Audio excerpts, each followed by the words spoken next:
Start करते हैं हम अपना न्यू टॉपिक। ठीक है, प्रश्नावली 1.2 का इंट्रोडक्शन है। ठीक है, परिचय है इसका। तो हम इसमें क्या पढ़ेंगे? फलनों के प्रकार। क्या पढ़ेंगे?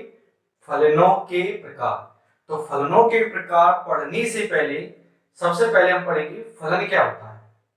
ठीक है, तो संबंध और फलन जो आपका अध्याय है, तो शुरू में मैंने स्टार्ट किया था संबंध।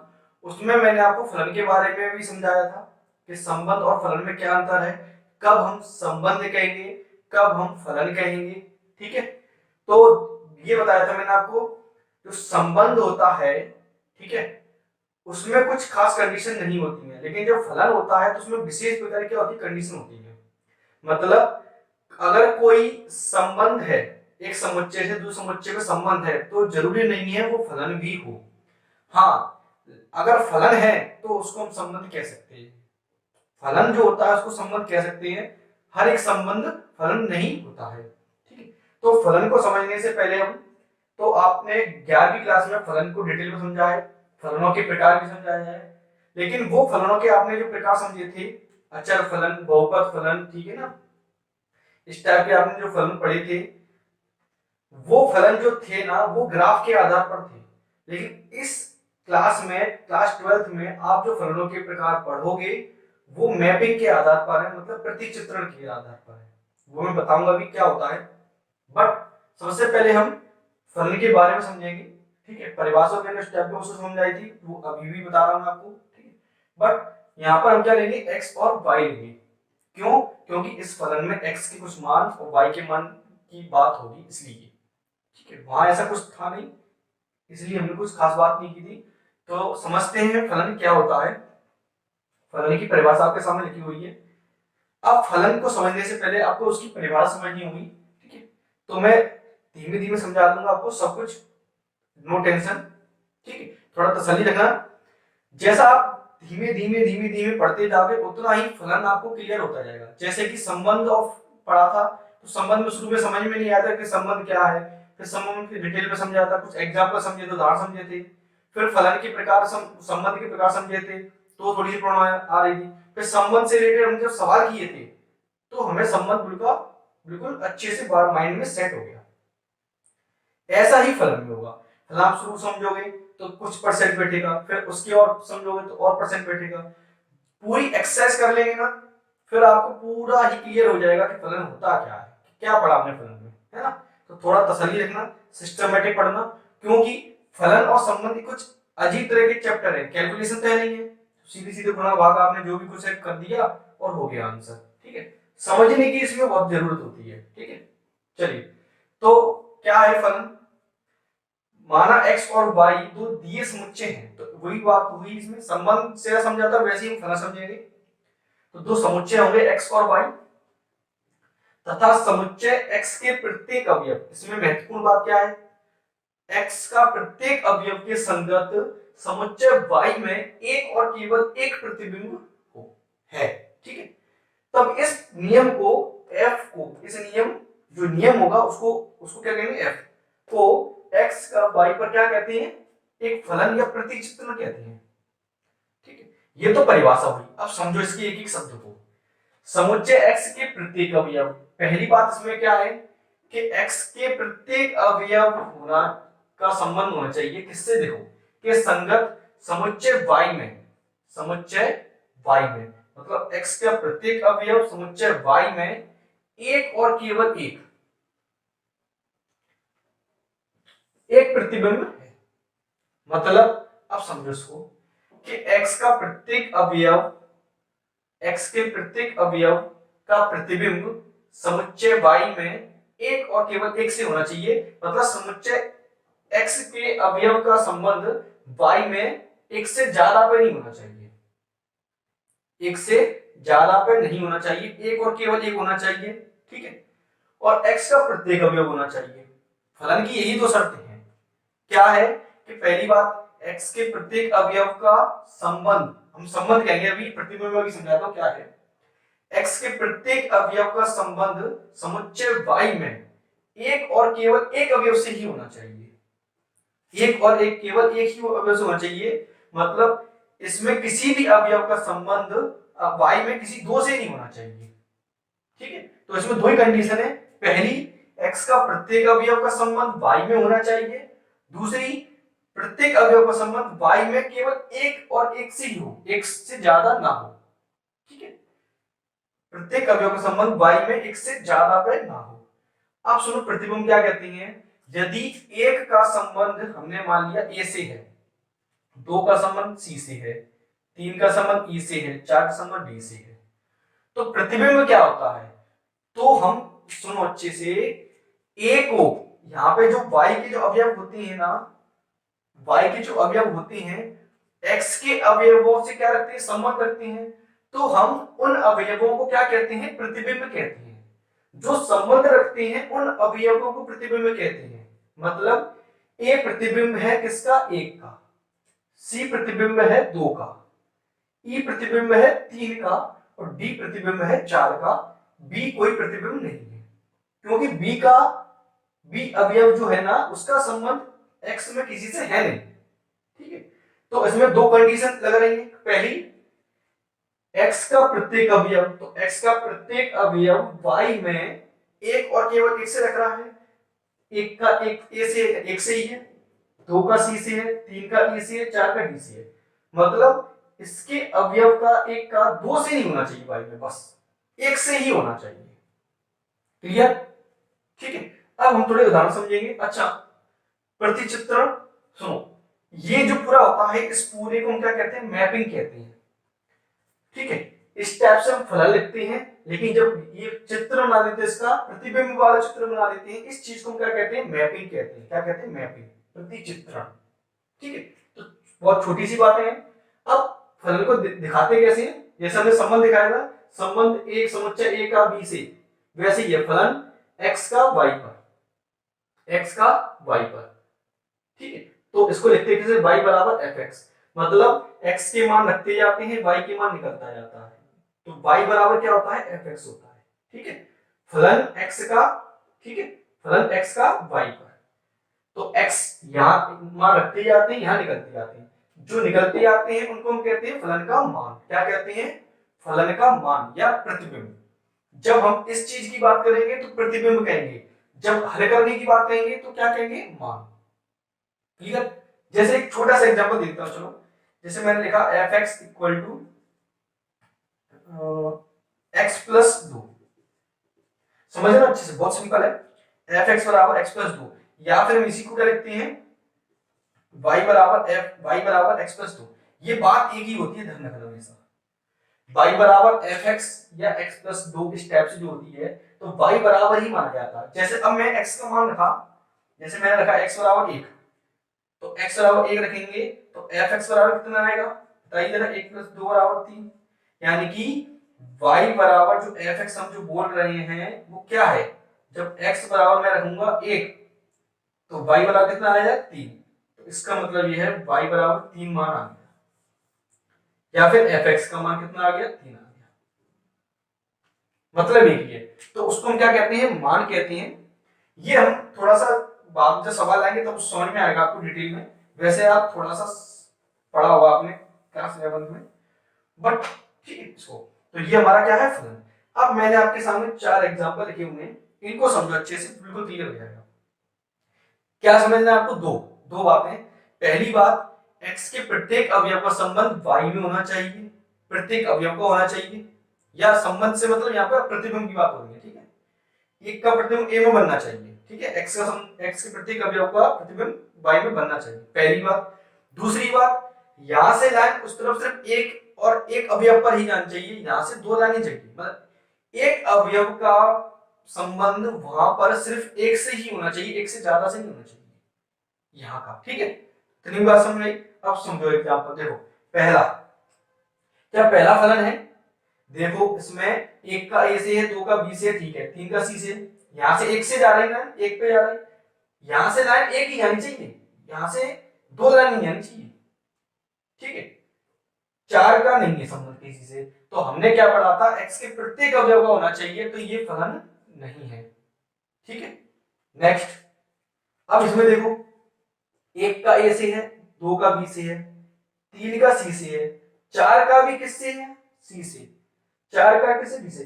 पहली कंडीशन तो हमारी बन रही है क्या कि x के प्रत्येक अवयव का संबंध y में है, लेकिन दूसरी क्या कहती है, दूसरी क्या कहती है, यहां से संबंध y में एक और केवल एक से ही होना चाहिए। मतलब देखो मैंने क्या कहा था, यहां से लाइन 1 से 2 पर नहीं जानी चाहिए, 3 का सी से है, 4 का सी से है, कोई दिक्कत नहीं है क्योंकि यहां से लाइन एक ही जा रही है। लेकिन ये जो 4 है यहां से लाइन कितनी चली गई, 2, मतलब 4 का संबंध सी से भी हो गया, 4 का डी से भी हो गया, मतलब x के अवयव का संबंध y में एक से ज्यादा से हो गया, तो ये फलन नहीं होगा। क्लियर, समझ में आई ना। यहां से संबंध 2 से नहीं होना चाहिए, यहां 2 से 1 में हो जाए कोई दिक्कत नहीं है, यहां से 2 में 1 में हो जाए, क्योंकि इसमें बोल रहे हैं कि y में केवल 1 और 1 से होना चाहिए, तो यहां तो 1 से ही है ना, इससे का 1 से है, लेकिन यहां से इससे भी हो गया, 1 का अवयव का संबंध 2 से हो गया, 2 का 1 से हो जाए कोई दिक्कत नहीं है, 1 का 2 से नहीं होना चाहिए, 1 और केवल 1 होना चाहिए, किसमें y में, यहां पर 1 ही होना चाहिए। नेक्स्ट देखते हैं, पहली कंडीशन x का प्रत्येक अवयव का संबंध है, इसमें है, ठीक है। दूसरी क्या 1 और केवल 1 से है, या ऐसा तो नहीं यहां से किसी 2 का संबंध है। अब देखो 1 का यहां से सब पर लाइन कितनी जा रही है, 1 जा रही है, 5 का ई से है, 4 का डी से है, 3 का सी से है, 2 का बी से है, 1 का बी से है, कोई दिक्कत नहीं, 1 का बी से है, यहां से तो केवल 1 से ही है ना, 1 के हिसाब से तो 1 पर ही है, 2 के हिसाब से भी 1 पर ही है, यहां से 2 पर नहीं होना चाहिए। क्लियर, तो ये क्या हो गया आपका फलन हो गया। यहाँ पे कोई अवयव छूट गया है कोई दिक्कत नहीं, यहाँ पे अवयव छूट सकता है, कोई दिक्कत नहीं है।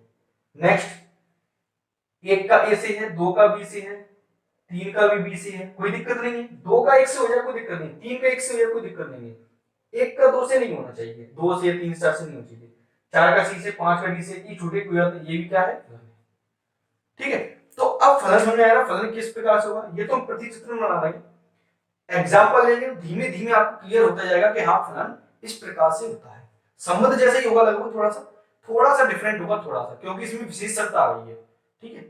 चलिए, तो ये फलन हो गया, ठीक। अब बात आती है इसमें प्रांत की, हम इसमें कुछ शब्द और पढ़ेंगे, प्रांत, इसको हम कहते हैं डोमेन, इंग्लिश में हम कहते हैं डोमेन, ठीक है। प्रांत क्या होता है आपका, समुच्चय x, फिर बात आती है सहप्रांत की, इसको बोलते हैं कोडोमेन, शब्द रखना मैं भी थोड़ा बताता हूं रेडियो में, इसको बोलते हैं समुच्चय y, समुच्चय y। तीसरी बात आती है परिसर की, इसको इंग्लिश में बोलते हैं रेंज। ये अब देखो सुनो, जो आपका जो पहला समुच्चय होता है उसको हम बोलते हैं प्रांत। प्रांत मतलब फलन में जो मान रखे जा रहे हैं उनको हम कहते हैं प्रांत, ठीक है। आपने क्लास 11th में कोई फलन दिया रहता था, उसका प्रांत निकाला था, सहप्रांत निकाला था, परिसर भी निकाला था ना, है ना। चलिए, अब सहप्रांत क्या होता है, समुच्चय, जो जिसका हम दूसरा समुच्चय जो ले रहे हैं उसको हम कहते हैं सहप्रांत, ठीक है। परिसर किसको कहते हैं, प्रांत में मतलब ये समझो समुच्चय x के प्रत्येक अवयव का, समुच्चय x के प्रत्येक अवयव का समुच्चय y में बने प्रतिबिंबों का समुच्चय परिसर कहलाता है। मतलब नहीं समझ में आया, कोई बात नहीं है। फलन में प्रांत के जो मान रखे जाते हैं उनसे कुछ मान निकल कर आता है, जो मान निकल कर आता है, जो मान निकल कर आता है उस चीज को परिसर कहते हैं। मतलब इसमें समझे, इसमें प्रांत क्या हुआ, 1 2 3 4, 1 2 3 4, सहप्रांत क्या होगा, पूरा होगा, ठीक है, A B C D E, ठीक है। लेकिन परिसर क्या बताया था, इनसे संबंधित 1 2 3 4 से संबंधित जो मान होता है, जो प्रतिबिंब होता है, उसको हम क्या कहते हैं, परिसर कहते हैं। मतलब ए सी डी ई, क्योंकि बी का कोई प्रतिबिंब इसमें है ही नहीं, बी का कोई प्रतिबिंब इसमें है ही नहीं, जिनका प्रतिबिंब होता है वही किसमें आता है, परिसर में। क्लियर, एक एग्जांपल और दे देता हूं, मैं आपको बताता हूं आपको। देखो मैंने एक फलन लिया एफ एक्स बराबर एक्स प्लस दो, ठीक है, एक्स प्लस दो। अब बात आती है इसमें, जिसमें एक फलन बता रहा हूं, समुच्चय लेते हैं, समुच्चय एक एक्स है, 1 2 3 4 लिखा, 5 6 7 8 है ना। थोड़ा सा और बड़ा बना देता हूं मैं, आपको शायद नहीं दिख रहा हो, यहां बना देता हूं, यहां। देखो एक फलन लेता हूं मैं एफ एक्स बराबर एक्स प्लस दो, ठीक है। अब समझना प्रांत क्या होगा, 1 2 3 4 5 6, क्लियर। यानी अब 3 4 5 6 7 8 9 10। तो रखो, ये इनपुट होता है, ये हम फलन, फलन मतलब एक तरह का मिक्सी मान लो, जूसर मान लो, ठीक है। ये हम डालते हैं, जो निकल कर आता है वो परिसर होता है, जो रखते हैं वो प्रांत होता है। जो रखते हैं फलन में वो प्रांत होता है, जो निकल कर आता है वो परिसर होता है। और जो दूसरा समुच्चय होता है वो हमेशा क्या होता है, सहप्रांत। तो सहप्रांत बड़ा होता है, सहप्रांत परिसर कभी बराबर भी हो जाते हैं, ठीक है। देखो जैसे मैंने एक रखा, एक रखा तो एक और दो कितना हुआ, तीन, तो एक का संबंध तीन से हो गया, दो और तीन, सर दो और दो चार, दो का संबंध चार से हो गया, तीन का किससे होगा, पांच से, चार का छह से, पांच का सात से, छह का आठ से। क्या ऐसा कोई मान रख सकते हैं इसमें जो 9 10 आ जाए, नहीं रख सकते। अगर यहाँ 7 और 8 होता तो हम 9 और 10 बोलते। तो इसमें प्रांत क्या होगा, 1 2 3 4 5 6, ठीक है। प्रांत क्या होगा, 1 2 3 4 5 6। जो हमारा पहला समुच्चय होता है वो क्या होता है, प्रांत। जो दूसरा समुच्चय होता है वो क्या होता है, सहप्रांत। मतलब मैं सहप्रांत लिखूंगा तो क्या आएगा, 3 4 5 6 7 8 9 और 10। लेकिन परिसर क्या होगा, परिसर, परिसर वो होगा जो मान निकल कर आते हैं। निकल कर कौन से आए, 3 4 5 6 7 और 8, इनको हम कहते हैं परिसर। प्रांत अपना क्या है, 1 2 3 4 5 और 6, ये आपका प्रांत। क्लियर हो गया, प्रांत क्या होगा, सहप्रांत क्या होगा, परिसर क्या होगा, है ना। जो मान रखते हैं वो प्रांत होता है, जो निकल कर आता है वो सॉरी परिसर होता है, और जो दूसरा समुच्चय होता है वो क्या होता है, सहप्रांत। ठीक है, तो इतनी बात क्लियर हो गई। तो इतना आप सबसे पहले नोट कर लीजिए अच्छे से। नोट करने के बाद अब हम पढ़ेंगे फलनों के प्रकार। क्या पढ़ेंगे, फलनों के प्रकार। तो आप प्लीज ये सबसे पहले नोट कीजिए, फिर मैं फलनों के आपको प्रकार बताता हूँ एक एक करके। अब हम पढ़ते हैं फलनों के प्रकार, ठीक है। अभी तक हमने फलन समझ लिया है, फलन क्या होता है, कैसा होता है।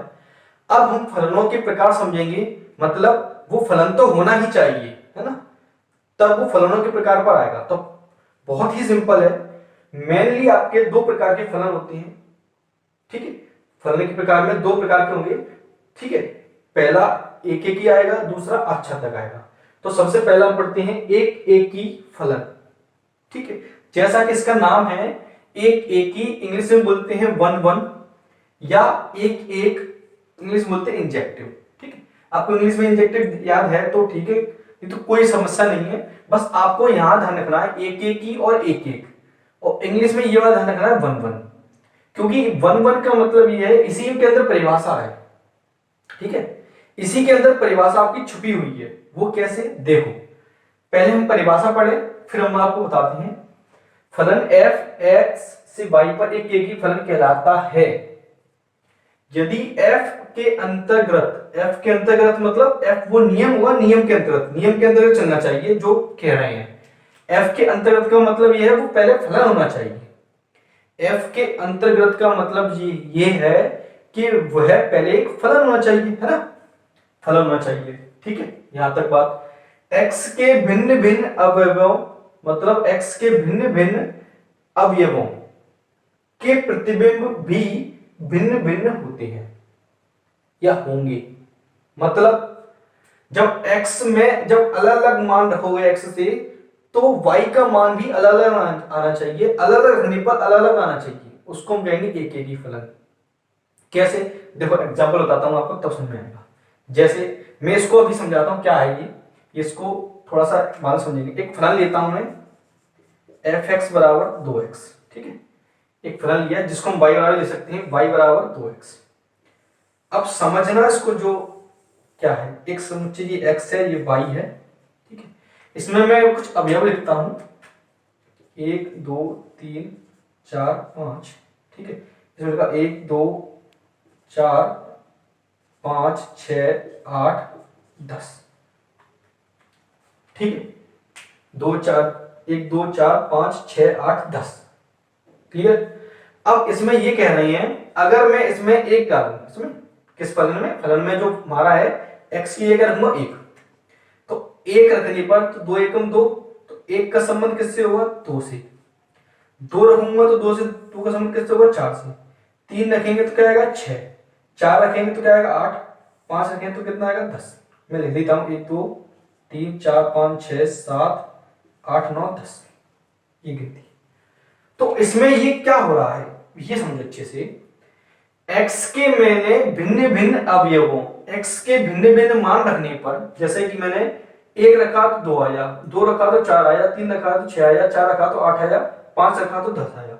जब मैंने मान अलग अलग रखे तो y के मान भी अलग अलग आए, y के मान भी अलग अलग आए। वन मन का मतलब ये है कि एक रखने पर एक ही आना चाहिए, एक रखने पर 2 नहीं आना चाहिए, या 2 रखने पर 1 नहीं आना चाहिए। सिंपल सी बात ये है, ठीक है। मतलब जब 1 रखेंगे तो 1 आना चाहिए, ठीक है, 1 ही आना चाहिए। 2 रखने पर 1 नहीं आना चाहिए, 1 रखने पर 2 नहीं आना चाहिए। देखो 1 रखने पर 2 नहीं आएंगे तो फलन ही नहीं होगा।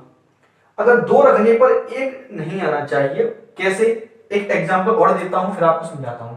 जैसे fx बराबर मैंने लिया x स्क्वायर, इसमें कुछ मान लेता हूं -2 -1, ठीक है, 0 1 2 3, समझना पूरी बात को, ठीक है, पूरी बात समझना। इसमें लेता हूं मैं 1 2 3, मैं जो मान है वही ले लेता हूं,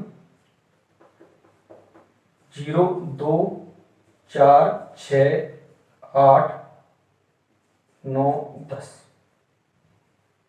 ठीक है, ये मैंने मान ले लिए, क्लियर। तो अब मुझे ये बताइए, जैसे कि मैं -2 रखूंगा तो क्या आएगा, -2 का वर्ग कितना होता है +4, तो 2 का संबंध किससे होगा 4 से, -2 का संबंध किससे हुआ 4 से।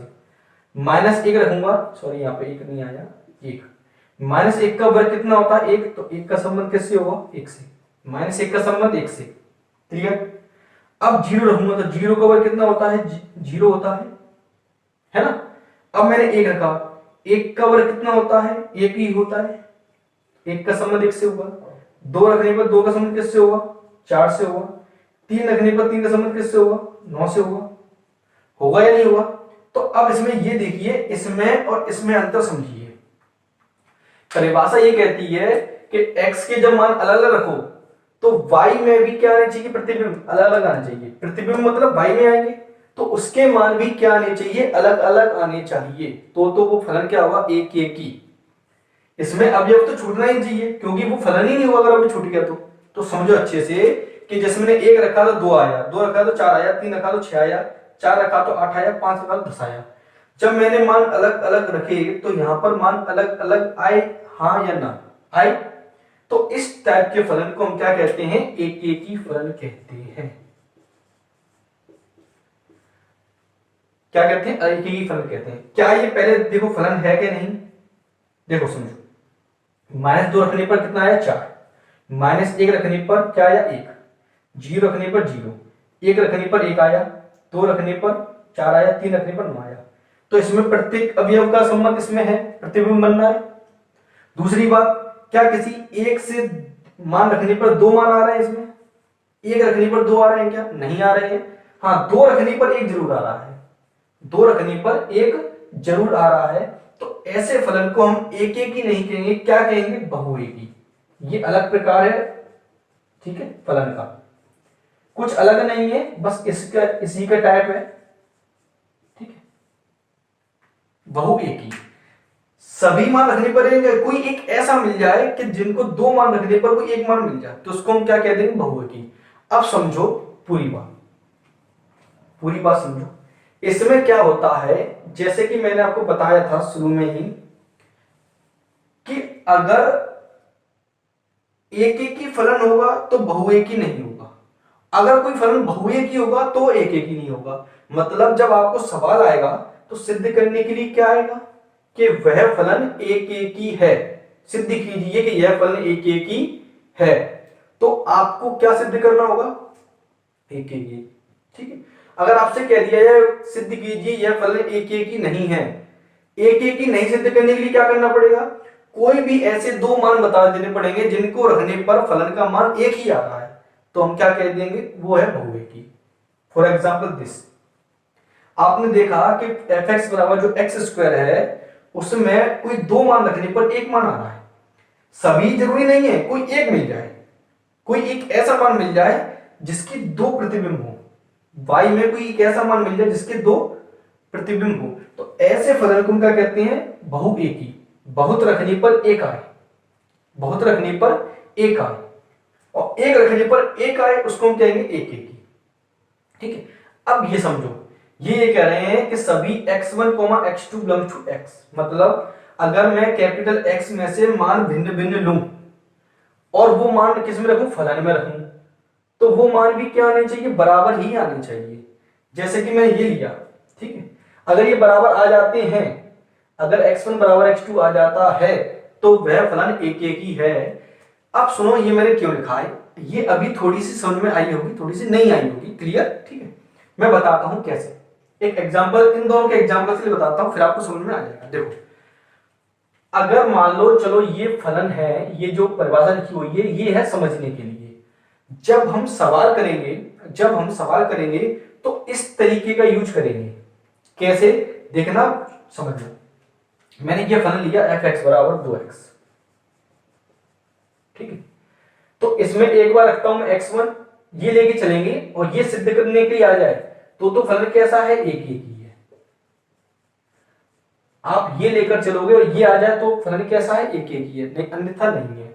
जैसे कि इस एग्जांपल समझना, जैसे मैं लिखा fx1 बराबर fx2, तो एक बार x1 रखूंगा 2x1, एक बार x2 रखूंगा 2x2, तो 2 से 2 कटेगा तो x1 बराबर क्या आ गया, x2। इसका मतलब ये है कि अगर फलन में आप दो अलग अलग मान रख रहे हो, देखो समझो इसको अच्छे से, एक एक को बहुत डीपली आपको समझाना चाह रहा हूं मैं, जिससे कि माइंड में बिल्कुल सेट हो जाए सवाल के लिए, कि अगर फलन में आपने x1 x2 का मतलब क्या है कि इसमें से x में से तो तुम दो भिन्न भिन्न मान रख रहे हो, अगर दो भिन्न भिन्न मान रखने पर दो भिन्न भिन्न मान आ जाते हैं, दो भिन्न भिन्न मान रखने पर दो भिन्न भिन्न आ जाती हैं, तो वो क्या होगा, वो एक एक ही। देखो समझो, अगर मैं किसी फलन में x1 रखा, कोई अलग मान रखा x1, एक अलग मान रखा x2, लास्ट में क्या आ गया, x1 बराबर x2, मतलब क्या रखा कि जब मैंने दो मान रखे तो लास्ट में आंसर क्या आ रहा है कि वो दोनों बराबर ही हैं, किसी दो की इसमें एक इमेज बनी ही नहीं।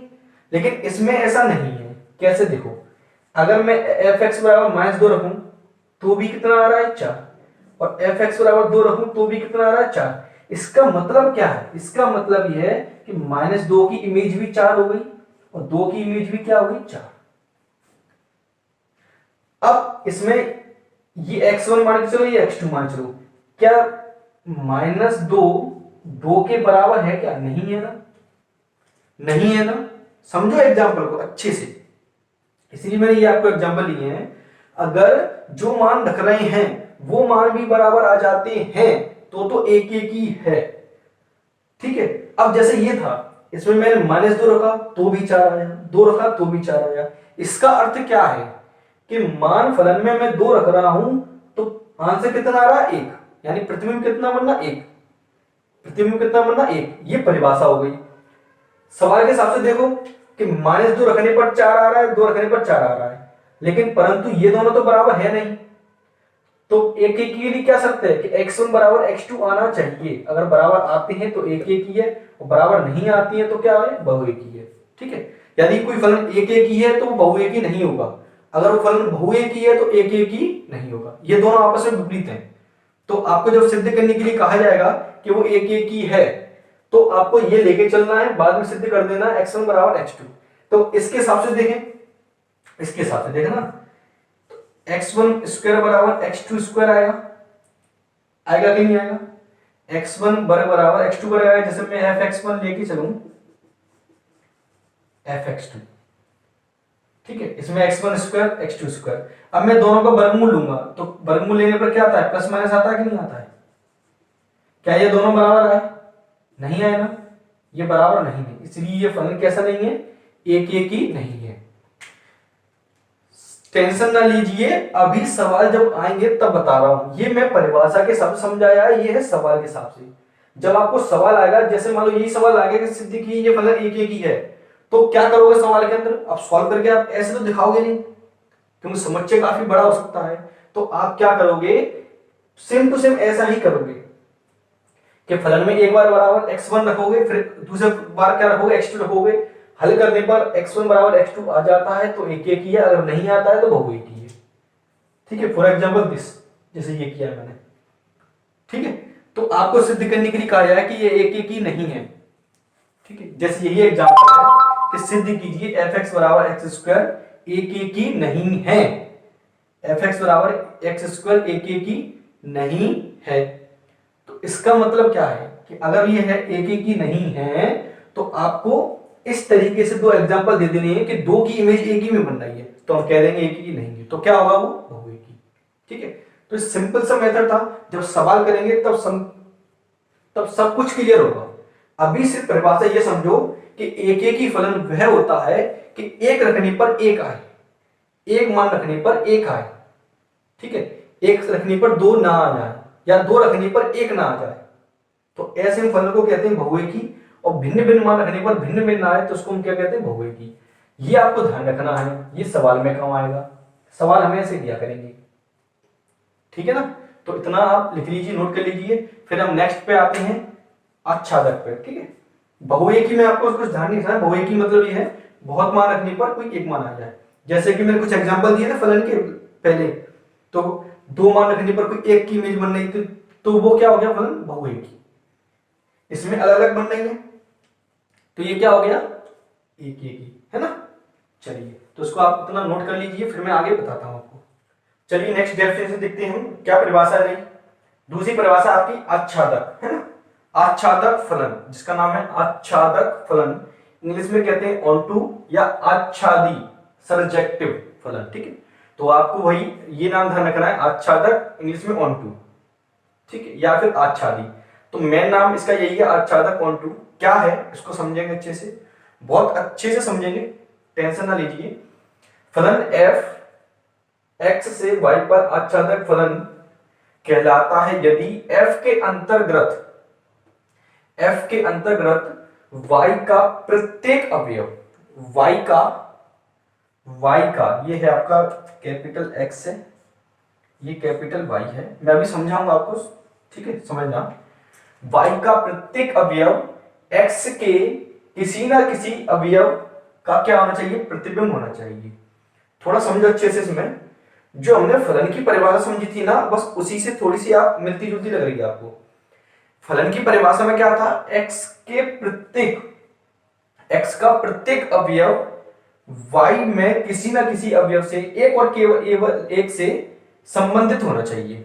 मतलब x के प्रत्येक अवयव का प्रतिबिंब y में बनना चाहिए, ये फलन की परिभाषा थी। ठीक है, यही परिभाषा थी। जैसे एक की परिभाषा क्या थी? एक की देखो, एक की परिभाषा ये थी कि x के प्रत्येक अवयव का प्रतिबिंब y में होना चाहिए। x के प्रत्येक अवयव का प्रतिबिंब y में होना चाहिए, यही थी ना। अब इसका जस्ट उल्टा क्या है कि y के प्रत्येक अवयव x के किसी ना किसी अवयव का क्या होना चाहिए? प्रतिबिंब होना चाहिए। मतलब इसमें कोई भी अवयव छूटना नहीं चाहिए, इसका अर्थ ये है सिंपल भाषा में। एक ही में कोई इस तरफ अवयव नहीं छूटना चाहिए, है ना। और ऑन टू में क्या होगा?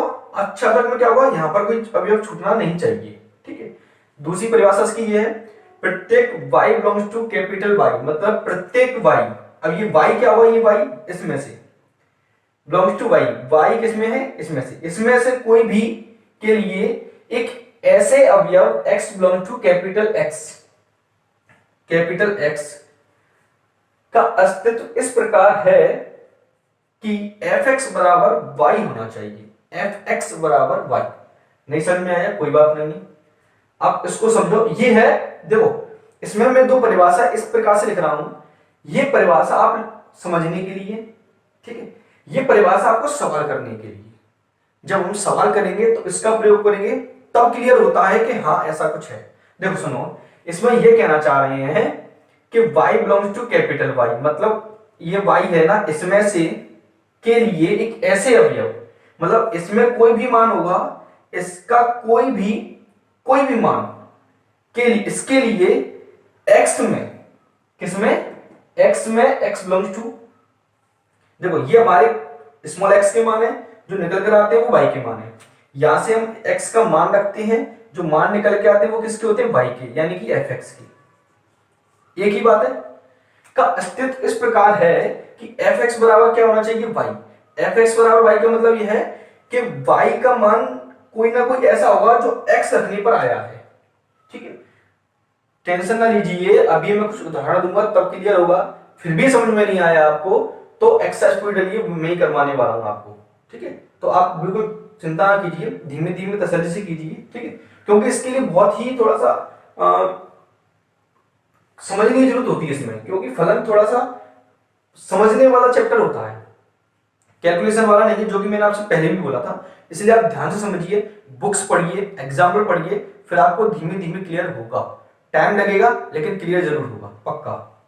देखो तो अब एक मैंने एग्जाम्पल लिया है, तो समझ में आया ना कि y का प्रत्येक अवयव x में किसी न किसी अवयव से संबंधित हो, प्रतिबिंब होगा, मतलब इसमें सभी प्रतिबिंब बनने वाले हैं। अब इसमें कोई भी अवयव छूटना नहीं चाहिए, सबका प्रतिबिंब इसमें होगा, ये पक्का है, सबका प्रतिबिंब इसमें होगा, ये हम समझना है। देखो कैसे, एक उदाहरण लिया मैंने, एफ एक्स बराबर एक्स प्लस 4 तो रखते हैं, तो एक का संबंध किससे हो गया, 5 से, एक रखेंगे तो 1 और 4 5, 2 का 6 से, 3 का 7 से, 4 का 8 से, 5 का 9 से, 6 का 10 से, ठीक है। समझ में आया ना। यहां एक और अवयव लेता हूं मैं,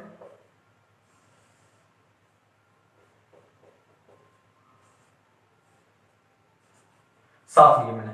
अब ये बता मुझे, क्या ये फलन एक एक ही है, क्या ये फलन एक एक ही है। एक एक ही में क्या है, x के प्रत्येक अवयव की का प्रतिबिंब y में बनना चाहिए, तो एक एक ही तो नहीं है, ये एक एक ही तो नहीं है। क्या आच्छादक है, आच्छादक है, क्योंकि y में प्रत्येक अवयव का प्रतिबिंब, प्रत्येक अवयव का प्रतिबिंब x में बनना है। देख लो आप, 5 का 1 है, 6 का 2 है, 7 का 3 है, 8 का 4 है, 9 का 5 है और 10 का 6 है।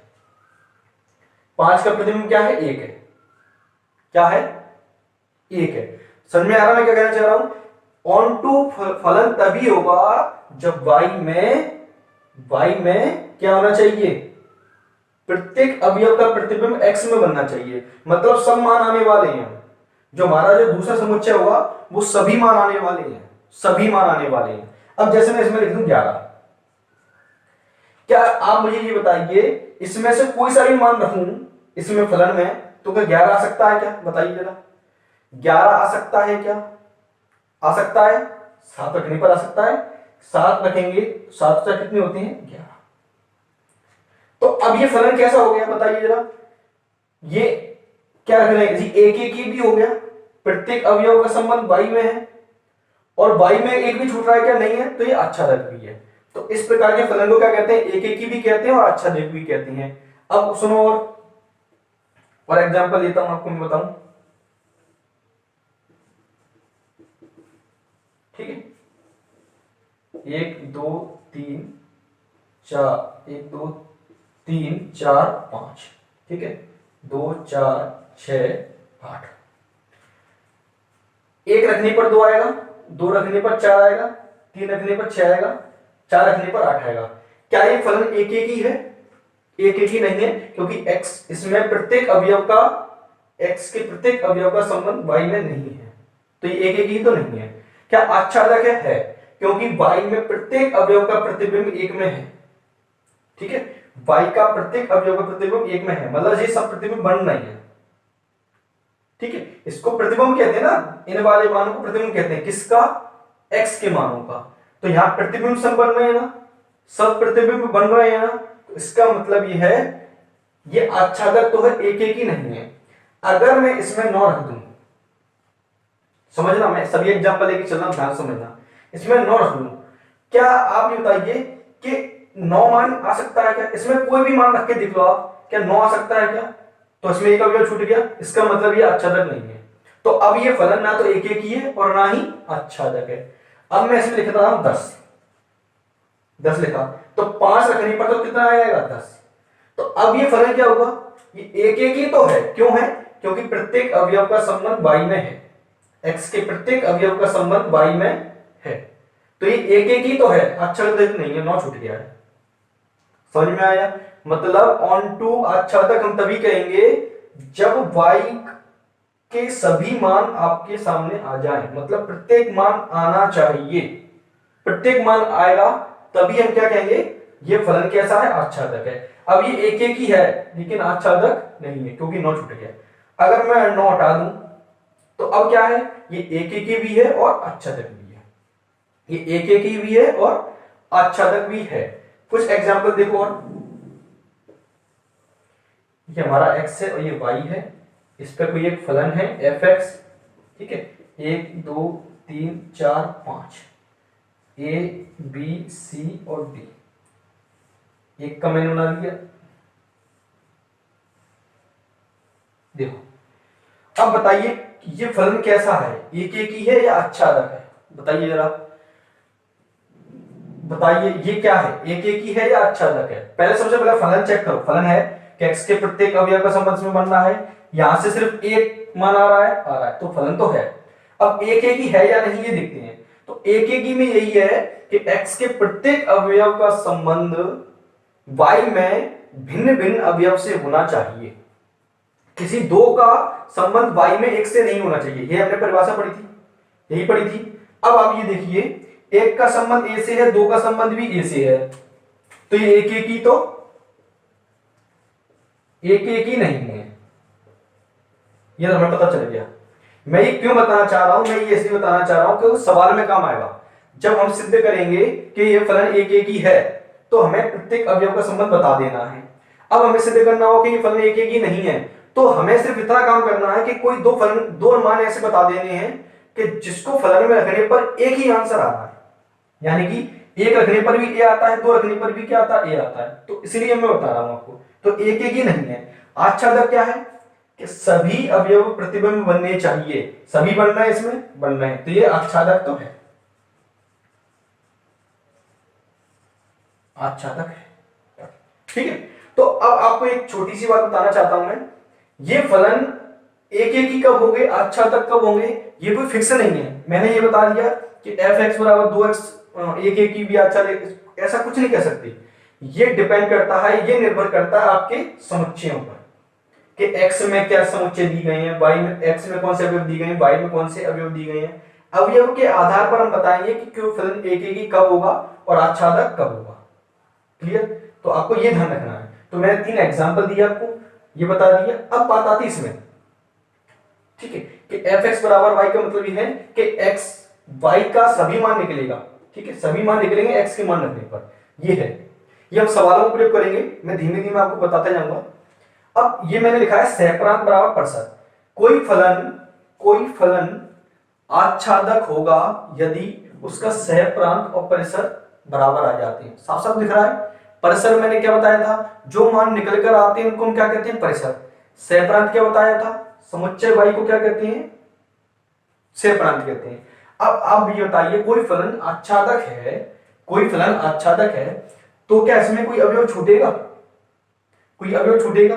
तो सहप्रांत क्या होता है हमारा, ये समुच्चय y होता है, सहप्रांत हमारा क्या होता है, समुच्चय y। और परिसर क्या होता है, जो मान निकल कर आते हैं, लेकिन हम फलन को क्या कह रहे हैं, आच्छादक कह रहे हैं, तो सभी मान आने चाहिए, तो सहप्रांत भी यही हो जाएगा और परिसर भी यही हो जाएगा, ठीक है। तो फलन आच्छादक होने की कंडीशन एक ये भी है कि सहप्रांत भी होना, सहप्रांत बराबर किसके आ जाए, परिसर की, ठीक है, किसी फलन का अगर सेपरांत दिया गया मतलब समुच्चय y दिया गया है, दूसरा वाला समुच्चय ये वाला, और उसका परिसर दोनों समान आ जाते हैं, तो हम कह देंगे वह फलन आच्छादक है, ऑन टू है। ठीक है, तो इतनी बात समझ में आई। तो फलन आच्छादक कब होगा? जब इसमें कोई भी अवयव छूटना नहीं चाहिए। जब हम सिद्ध करेंगे कि कोई फलन आच्छादक नहीं है, कोई फलन आच्छादक नहीं है, तो सिर्फ हमें इतना बताना है कि y में कोई एक ऐसा अवयव है जो आंसर में आ ही नहीं सकता, मतलब इसमें ऐसा कोई अवयव नहीं है जिसका प्रतिबिंब इसमें बन जाए, ऐसा कोई होगा ही नहीं, तो हम कह देंगे कि वह आच्छादक नहीं है। ये तो मैं थोड़ा सा आपको प्रतिचित्रण करके बता रहा हूं, लेकिन जब सवाल करेंगे तो हम इसका प्रयोग करेंगे। ठीक है, इसका हम ये बता देंगे कि x में कोई भी अवयव, सॉरी y में ऐसा कोई अवयव नहीं है जो x से संबंधित ना हो, किसी न किसी अवयव से होना चाहिए। तो इस टाइप की किसको कहेंगे? इसको हम कहते देंगे ये कैसा होगा? बहुएकी हुआ, क्योंकि दो रखने पर मान एक आ रहा है, तो इसको हम कह देंगे बहुएकी आच्छादक फलन। ठीक है, तो नेक्स्ट टॉपिक हम यही पढ़ने वाले हैं। एक एक ही हो गया, आच्छादक हो गया, तो अगला हमारा लास्ट है एक एक ही आच्छादक। अगला हमारा लास्ट यही है, एक एक ही आच्छादक। ठीक है, वो बहुत महत्वपूर्ण है। क्यों महत्वपूर्ण है? क्योंकि सवाल उसी से रिलेटेड ज्यादातर आता है। दूसरी बात, जब हम इसको बाद में पढ़ेंगे, प्रतिलोम फलन पढ़ेंगे, प्रतिलोम फलन सिद्ध करना होगा कि फलन प्रतिलोमीय है, तो उसमें सबसे पहली कंडीशन आपकी यही लगेगी कि वह फलन एक एक ही आच्छादक होना चाहिए। ठीक है, इसलिए एक एक ही आच्छादक महत्वपूर्ण है। एग्जाम्पल मैंने आपको बता दिया, जैसे ये है, ये वाला है, समझ में आया? ये अब बताओ एक एक ही है, आच्छादक भी है, कोई भी नहीं छूट रहा, तो ऐसे फलन को हम क्या कहते हैं? एक एक ही आच्छादक। क्या कहते हैं? एक एक ही आच्छादक। कुछ अलग से डेफिनेशन नहीं, कुछ अलग से परिभाषा नहीं है, बस उसी में है। कोई फलन अगर एक एक ही भी हो गया और आच्छादक भी हो गया, तो कहते हैं वो एक एक ही आच्छादक है। ठीक है, तो परिभाषा मैं आपको बोल के बताता हूं, आपकी बुक में लिखी है परिभाषा, ये है कि एफ एक्स आच्छादक और एक एक ही आच्छादक कहलाता है यदि वह फलन f एक एक ही भी हो और आच्छादक दोनों ही होना चाहिए। ठीक है, तो सिंपल सी बात है कि अगर कोई फलन हम सिद्ध कर दें एक एक ही है और हम सिद्ध कर दें आच्छादक भी है, तो वो क्या कहलाएगा? फलन एक एक ही आच्छादक कहलाएगा। ठीक है, तो ये सब आप नोट कर लीजिए। पहले नोट करने के बाद हम नेक्स्ट टॉपिक पर आते हैं।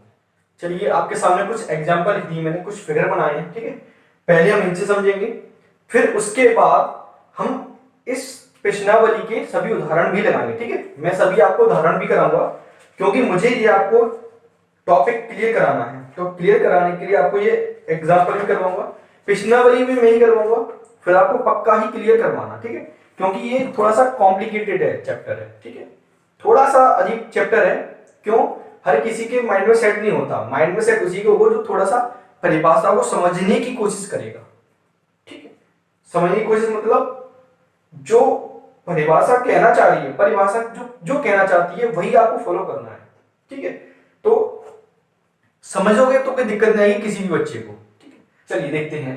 फिर भी मैं कोशिश करता हूं पूरी समझाने की आपको, तो प्लीज पहले पूरा वीडियो देखा करें, फिर आपको क्लियर होगा कि हाँ एक्चुअली में क्या होता है। कुछ बातें क्या है बाद में क्लियर होती हैं, कि शुरू में कुछ बातें बता नहीं सकते ना, क्योंकि शुरू में बता रहे हैं तो कंफ्यूज और ज्यादा हो गई। तो शुरू में आपको बस उतनी बात ध्यान रखनी है जितना हम बोले, उसके बाद आपको वो चीज अप्लाई करके देखनी है। क्लियर? तो हम कुछ एग्जांपल लिखे हुए हैं, हमें बताना है कौन सा एक एक ही है, कौन सा आच्छादक है। यही तो बात करने वाले हैं, एक एक ही आच्छादक, एक एक ही है या आच्छादक है, या एक एक ही आच्छादक है। ठीक है, समझ में आया ना? चलिए देखते हैं पहला एग्जांपल। परिभाषा पहले, एक एक ही मतलब, एक एक ही मतलब ये है x के भिन्न भिन्न अवयव का संबंध y में भिन्न भिन्न होना चाहिए। अलग अलग रखें तो अलग अलग आए, अलग अलग रखें तो अलग अलग आए। ऑन टू यानी कि आच्छादक क्या है? y में एक भी अवयव छूटना नहीं चाहिए, y का कोई ना कोई इसमें क्या होना चाहिए? प्रतिबिंब होना चाहिए। ठीक है, चलिए देखते हैं। पहला हमारा जो एग्जांपल देखते हैं, तो एक का संबंध a से है, दो का b से है, तीन का c से है, चार का d से है। इसमें अलग अलग मान रखने पर इसमें अलग अलग मान आए, तो ये एक एक ही तो है, एक एक ही है। आच्छादक देखते हैं, क्या इसमें कोई मान छूट रहा है? ई छूट गया, तो ये आच्छादक नहीं है। क्या नहीं है जी? आच्छादक नहीं है। क्लियर, सिंपल था। इसमें देखते हैं एक एक ही मतलब वही, एक का ए से है, दो का बी से है, तीन का सी से है, चार का भी इसमें क्या है, सी से है। मतलब तीन का संबंध भी सी से है, चार का संबंध भी सी से है, पांच का संबंध डी से है। तो क्या ये एक एक ही है? तो एक एक ही तो ये नहीं है, एक एक ही नहीं है। क्या आच्छादक है? आच्छादक देखते हैं। आच्छादक में क्या है, वाई में सभी प्रत्येक अवयव का प्रतिबिंब एक्स से होना चाहिए। मतलब इसका ये प्रतिबिंब किसी ना किसी का बनना चाहिए, एक्स में प्रत्येक अवयव का बनना चाहिए। तो ए बी सी डी, इसमें कोई अवयव छूट रहा है, ए का प्रतिबिंब एक में बनना है, इसमें बनना है, इसमें बनना है, इसमें बनना है, इसमें बनना है। मतलब वाई में कोई भी अवयव छूटा नहीं है, इसलिए आच्छादक तो है। क्लियर होना है ना आप तो धीमे धीमे। चलिए थर्ड देखते हैं। अब इसमें देखो, एक का ए से है, दो का ई से है, तीन का बी से है, चार का डी से, पांच का ई से है। तो इसमें अलग अलग रखने पर इसमें प्रतिबिंब कैसे बन रहे हैं, अलग अलग बन रहे हैं। तो एक एक ही है, एक एक ही तो है, क्योंकि इसमें कोई अवयव छूटा नहीं है और इसमें प्रत्येक अलग अलग रखने पर अलग अलग मान आ रहे हैं। तो एक एक ही तो है। अब बात आती है आच्छादक की। आच्छादक में कोई अवयव छूट रहा है इसमें, तो आच्छादक भी है, क्योंकि कोई अवयव नहीं छूट रहा है, आच्छादक भी है। तो इसका मतलब क्या है, ये वाला जो फलन है वो एक एक ही भी है और आच्छादक भी है ना। नेक्स्ट पे आते हैं। इसको देखो, एक रखने पर ए आ रहा है, दो रखने पर ए आ रहा है, तो ये एक एक ही तो नहीं है, एक एक ही नहीं है। आच्छादक, आच्छादक के लिए क्या हो गया, डी छूट गया, तो ये आच्छादक भी नहीं है, आच्छादक नहीं। तो ये फल, इस टाइप का फलन कैसा है, ना तो एक एक ही है और ना ही आच्छादक है। इसको देखते हैं। इसमें आपको थोड़ा सा दिख रहा होगा, प्रत्येक अवयवमान अलग रखने पर इसमें भी नहीं छूट रहा है। तो यह फलन आपका एक एक ही भी है, एक एक ही है और आच्छादक भी है। क्लियर हो रहा है आप तो। देखो, इसमें अलग अलग मान रखने पर इसमें अलग अलग प्रतिबिंब बनना है। एक रखने पर ए आ रहा है, दो रखने पर बी, तीन रखने पर सी, चार रखने पर डी। तो अलग मान रखे मैंने, अलग आए, तो एक एक ही है। अब आच्छादक, इसमें प्रत्येक अवयव का संबंध, इसमें ए बी सी संबंध एक्स में है कि नहीं। मतलब प्रत्येक अवयव, मैंने बताया था वाई के प्रत्येक अवयव का संबंध एक्स के किसी ना किसी अवयव से होना चाहिए। वाई में प्रत्येक अवयव का प्रतिबिंब या संबंध, प्रतिबिंब एक्स के किसी ना किसी अवयव से होना चाहिए। तो इसमें किसी ना किसी अवयव से है, तो इसलिए आच्छादक तो है। ठीक है। तो कभी कभी ऐसा होता है, जैसे ये है, ये कैसा है, बहुएकी है, तो बहुएकी आच्छादक कहेंगे इसको, है ना। एक एक ही नहीं है लेकिन बहुएकी तो है, तो आच्छादक है। एक एक ही नहीं हुआ तो बहुएकी हुआ। क्लियर ना। इसको देखते हैं। अलग अलग मान रखने पर अलग अलग आ रहा है। अब इसमें पांच का नहीं है, तो क्या ये एक एक ही होगा क्या, तो क्या यह एक एक ही होगा क्या। अगर मैं इसमें क्या करता हूं, पांच हटा देता हूं, चलिए ठीक है, मैंने पांच हटा दिया, क्या अब ये एक एक ही है, तो है। तो ये फलन एक एक ही तो है। आच्छादक है, क्योंकि ई इसमें छूट गया इसलिए आच्छादक नहीं है, आच्छादक नहीं है। ठीक है। तो ये छोटे से एग्जांपल थे, वो आपको क्लियर कराने थे थोड़े से। ठीक है। तो धीमे धीमे कुछ परसेंटेज क्लियर होता जाएगा आपका। ठीक है। तो अब हमने ये सभी परिभाषा समझ ली है। ठीक है। इस वीडियो में इतना ही परिभाषा काफी है, इसको आप अच्छे से समझिए। ठीक है। परिभाषाओं को पहले माइंड में सेट कराइए। ठीक है ना। परिभाषाओं को क्या कहा है, कैसे समझ में आया है, कि एक एक ही कब कहते हैं हम, आच्छादक कब कहेंगे, एक एक ही आच्छादक कब कहेंगे, इन डायग्राम के हिसाब से आप पहले समझिए अच्छे से। ठीक है।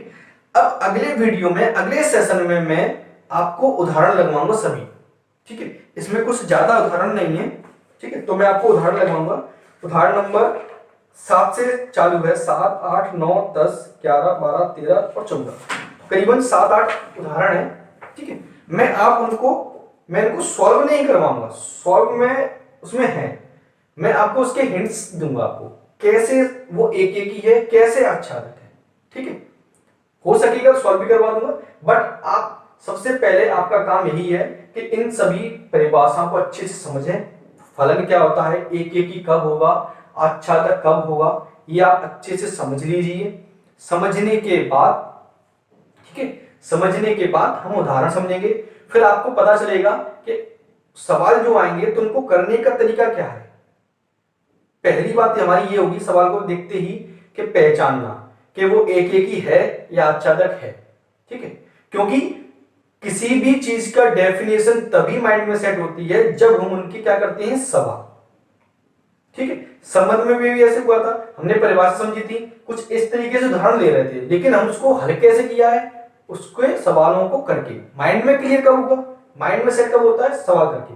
फॉर्मूला हम किसी का सूत्र याद कर लेते हैं तो सूत्र याद करने से सवाल नहीं आता है, सूत्र को सवाल में अप्लाई करने से सवाल आता है, ठीक है। जब हम सूत्र को सवाल में अप्लाई करना सीखे आते हैं तब हमें सवाल भी आने लगता है, ठीक है। तो अभी के लिए इतना ही काफी है, तो मिलते हैं हम नेक्स्ट वीडियो में प्रश्नावली 1.2 के उदाहरण के साथ, ठीक है। तो अभी के लिए इतना ही काफी है, धन्यवाद, नेक्स्ट वीडियो में मिलते हैं।